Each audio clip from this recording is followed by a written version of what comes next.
I love saying this, but like the biggest debt all of us pay is ignorance. And so I heard this close at this pitch years ago, and this guy got on stage and he was like, "Hey, ma'am," she was like, "how much do you make?" She was like, $50,000.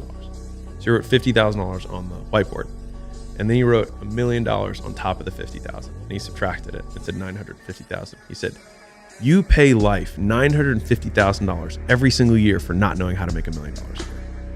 And it was a crazy concept. He was using it to close the audience, but the most expensive thing that all of us are paying for is the information that we don't know. And that's like both frightening and also incredibly exciting, because like fish in the best ponds, right? Like a good fisherman knows where to fish, and everybody can put a hook and a thing and stick it over the water, but like the best fishermen know where and when, et cetera. And that's exactly the story that you said. Is like, I had the hook and I had the reel and all that stuff, but like I went to where the best fishing was. And like, to me, that's skill. Same work. Yeah. Same amount of time, same rod. More zeros. Find the people who value what you have the most. So there's a father who gifts his son an old beat up car. And he says, "Hey, I don't know if it drives or not, but you can take it down to the dealership down the street, see if you can trade it and get some money." He's like, "Okay." So he goes down the street, goes to the dealership. They say, "We'll give you $1,000 for it." And he hears him out, comes back home. He's like, "Dad, they said give me $1,000. He's like, "Okay." He's like, "Go to the impound yard where they, break the cars up just for metal." He's like, "See what they'll give you." Goes there, and the guy's like, I don't know, this might be $500 of metal.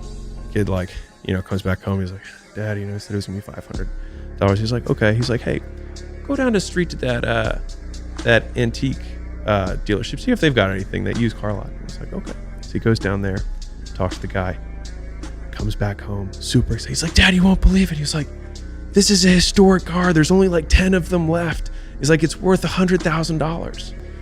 And so the father smiles and he's like, "And the lesson I want you to know is that it's not necessarily who you are, but the people that value you the most.